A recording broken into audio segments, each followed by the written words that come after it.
Assalamualaikum warahmatullahi wabarakatuh. Di sini kami dari kelompok 6 akan menjelaskan sedikit tentang opini publik dan citra perusahaan. Opini publik, pengertian dari opini publik. Sebelumnya, opini publik ini mulai berkembang pada abad ke-18 yang muncul dalam Oxford Dictionary, di mana opini publik itu identik dengan pengertian tentang kebebasan, keterbukaan, pengungkapan ide-ide, pendapat, atau keluhan serta kritik yang membangun di dalam penulisan. Dengan kata lain, opini publik itu merupakan efek dari kebebasan di dalam penulisan. Menurut Leonard Wythoff dalam Sunnahjord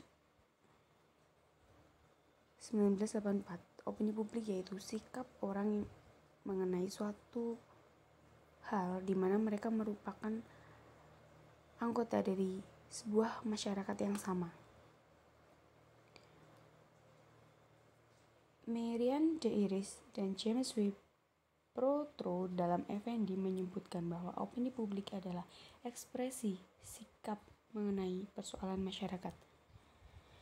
Definisi Iris dan Protro itu mencakup dari 3 aspek. Yang pertama yaitu ekspektasi, di mana sikap yang tidak diekspresikan bukanlah opini publik. Jadi, sebab sikap adalah predisposisi internal yang tidak bisa diobservasi secara langsung. Untuk menjadi aspek dari opini publik, sikap harus dikomunikasikan kepada orang lain. Aspek yang kedua yaitu persoalan atau isu. Yang dimaksud dengan persoalan di sini adalah yang mengandung pro dan kontra, setuju atau tidak setuju. Karena ciri pro dan kontra itulah suatu opini selalu mengenai objek yang dapat menimbulkan tanggapan yang menyenangkan atau tidak menyenangkan. Aspek yang terakhir yaitu kemasyarakatan. Opini publik lebih banyak bersangkutan dengan kemasyarakatan, di mana opini publik menunjukkan opini seseorang secara terpadu. Leonard Wythoff mengatakan opini publik merujuk pada sikap seseorang atau orang-orang mengenai persoalan masyarakat apabila mereka dari kelompok sosial yang sama.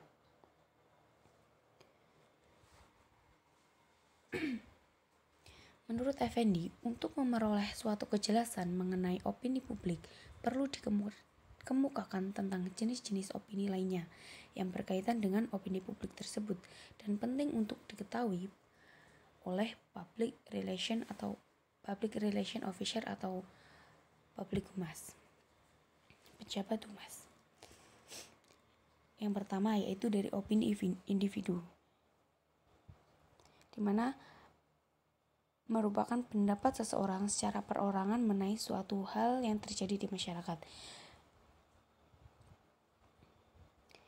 Jadi pendapat itu bisa setuju atau tidak karena baru diketahui bahwa orang lain juga, apakah ada orang lain yang berpendapat sama atau tidak. Setelah itu diperbincangkan dengan orang lain, maka suatu hal yang terjadi itu menjadi objek opini publik yang merupakan perpaduan dari opini-opini individu. Yang kedua yaitu opini pribadi. Ini berbeda dengan opini individu, di mana opini pribadi ini merupakan pendapat asli dari seseorang mengenai suatu masalah sosial. Jadi pendapat tersebut belum tentu merupakan opininya, tapi mungkin ia ambil dari opini orang lain yang disebabkan ia menyetujui opini tersebut. Lalu dalam organisasi dikomunikasikan kepada orang lain sebagai opininya sendiri.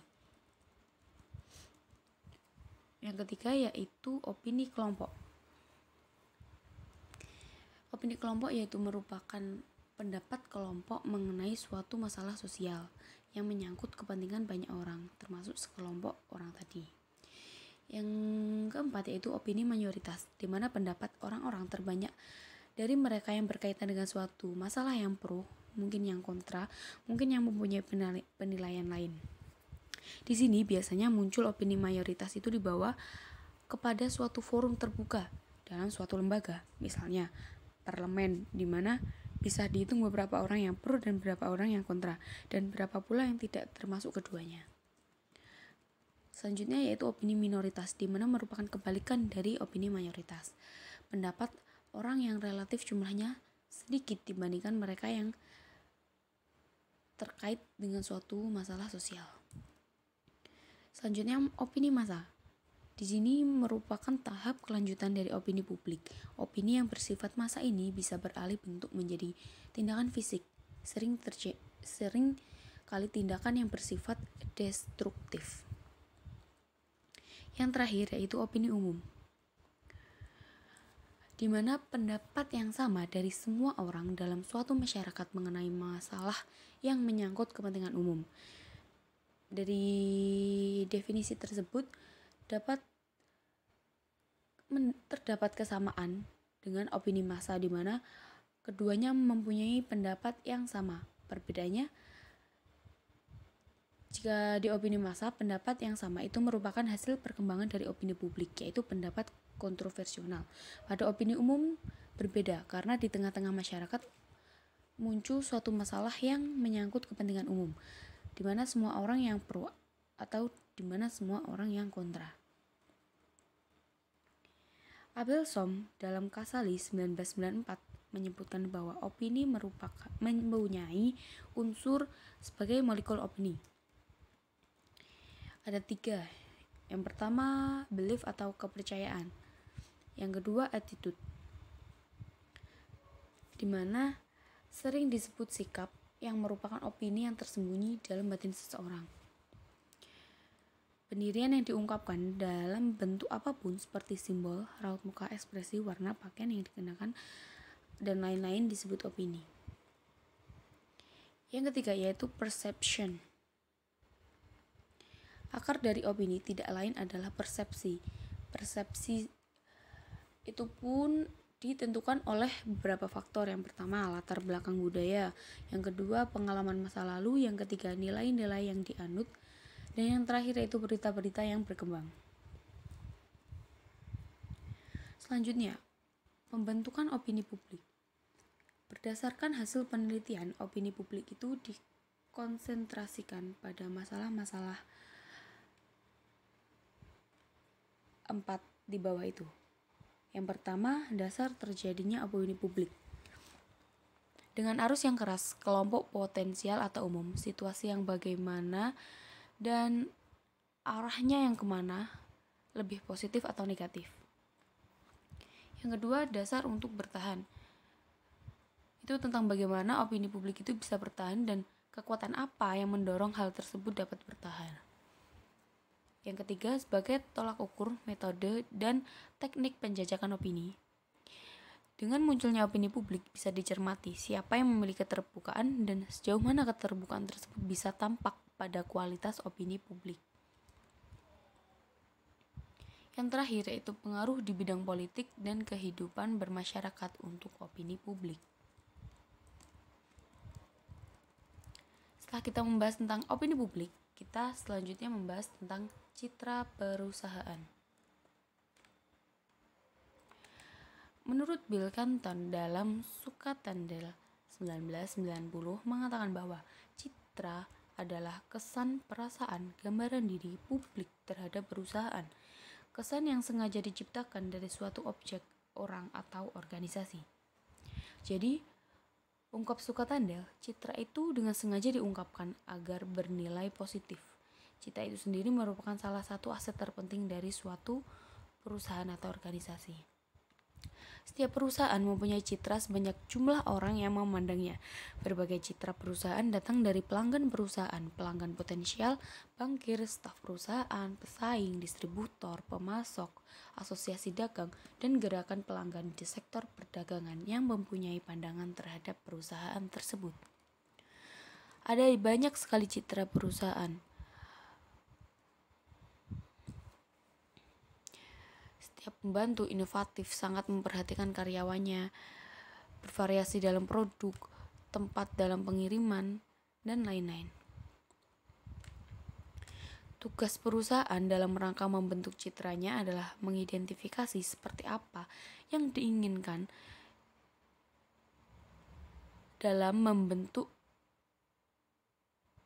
suatu citra di mata masyarakat.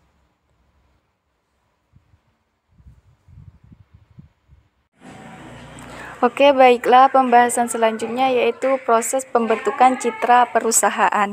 Jadi, citra perusahaan ini terbentuk berdasarkan pengetahuan dan informasi-informasi yang diterima seseorang. Di sini ada bentuk struktur proses pembentukan citra perusahaan. Jadi proses pembentukan citra dalam sebuah perusahaan ini dijelaskan bahwa stimulus itu ke persepsi, persepsi ke kognitif dan motivasi, dibalik lagi ke persepsi, kognitif dan motivasi ke sikap, dibalik ke kognitif dan motivasi, dan terakhir sikap ke perilaku.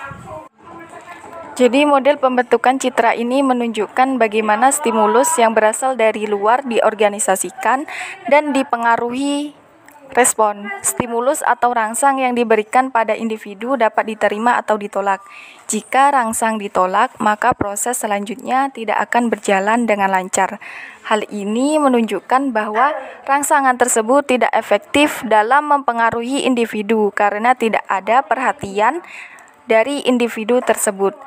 Kemudian sebaliknya, jika rangsangan itu diterima oleh individu, berarti terdapat komunikasi dan terdapat perhatian dari organisme. Dengan demikian, proses selanjutnya dapat berjalan dengan lancar. Proses pembentukan citra pada akhirnya akan menghasilkan sikap, pendapat, tanggapan, atau perilaku tertentu. Selanjutnya, jenis-jenis citra perusahaan.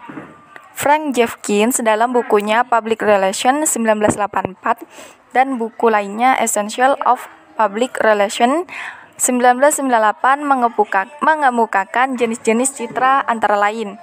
Yang pertama, the mirror image atau citra bayangan.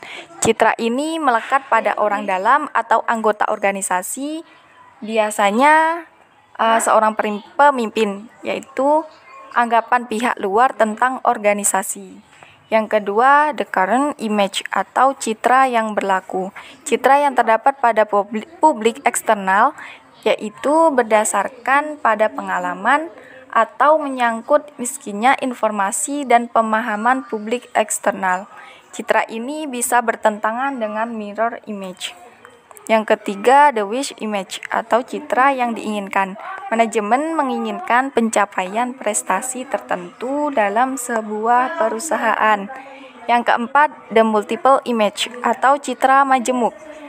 Nah, sejumlah individu, kantor cabang, atau perwakilan perusahaan lainnya dapat membentuk citra tertentu yang belum tentu sesuai dengan keseragaman citra seluruh organisasi atau perusahaan. Dan terakhir yaitu corporate image atau citra perusahaan. Citra dari organisasi ini secara keseluruhan bukan hanya sekedar citra atas produk dan pelayanannya, tetapi meliputi semua keseluruhan dari perusahaan tersebut. Selanjutnya, mengomunikasikan citra lewat media. Jadi, citra perusahaan ini dapat disebarluaskan lewat segala media komunikasi yang dimiliki. Nah, media utama untuk mengomunikasikan citra perusahaan ini adalah lambang atau simbol. Ini dapat diperkuat. Maksud saya, citra perusahaan ini dapat diperkuat dengan menggunakan simbol-simbol atau lambang yang menjadi ciri khas dari perusahaan tersebut. Yang kedua, media. Jadi, citra yang dipilih harus ditampilkan dalam iklan yang menyampaikan suatu cerita suasana hati yang menarik. Yang ketiga, suasana. Ruang fisik yang ditempati organisasi merupakan pencipta citra yang kuat dalam sebuah perusahaan. Yang terakhir yaitu peristiwa. Peristiwa dapat membangun suatu identitas melalui jenis-jenis kegiatan yang disponsori oleh perusahaan. Nah, untuk selanjutnya ini ada beberapa manfaat citra bagi perusahaan. Yang pertama, daya saing jangka menengah dan panjang yang mantap. Yang kedua, menjadi perisai selama masa krisis. Yang ketiga, menjadi daya tarik eksekutif handal. Yang keempat, meningkatkan efektivitas strategi pemasaran. Yang kelima, menghemat biaya operasional. Yang selanjutnya, meningkatkan dukungan terhadap perusahaan atau produknya. Yang ketujuh, menarik investor yang ideal dan meningkatkan loyalitas konsumen. Yang kedelapan, memperoleh penghasilan yang stabil. Yang kesembilan, meningkatkan kebanggaan dan loyalitas karyawan sebuah perusahaan. Yang kesepuluh, meningkatkan hubungan baik pemerintah dan media terhadap perusahaan. Yang kesebelas, menjadi modal yang berharga dalam memenangkan persaingan karena citra positif sebuah perusahaan merupakan unggulan atau andalan dari perusahaan tersebut. Selanjutnya, membangun citra dan reputasi perusahaan. Nah, ini ada reputation loss atau kehilangan reputasi. Jadi, berbagai macam kisah yang awalnya memiliki reputasi yang baik hancur karena sebuah masalah atau skandal yang dialaminya. Ini ada contoh terjadi pada pre-golf Tiger Woods yang terjadi pada akhir tahun 2009. Reputasinya hancur karena terungkapnya skandal perselingkuhannya dengan 13 wanita. Yang kedua dialami oleh Antasari Azhar. Nah, dia ini dulu adalah bintang dalam upaya pemberantasan korupsi di Indonesia. Dia juga mengalami reputasi yang buruk. Yang kedua, Bernard Madoff, mantan kepala bursa saham Nasdaq New York, mendapatkan hukuman 15 tahun penjara karena penipuan investasi.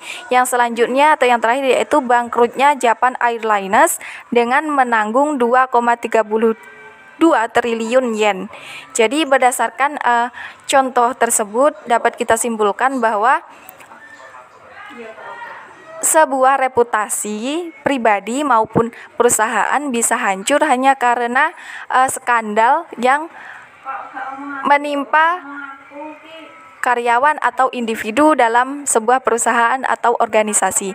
Jadi tentunya ini sangat merugikan pribadi dan perusahaan dan membawa pengaruh buruk pada perusahaan.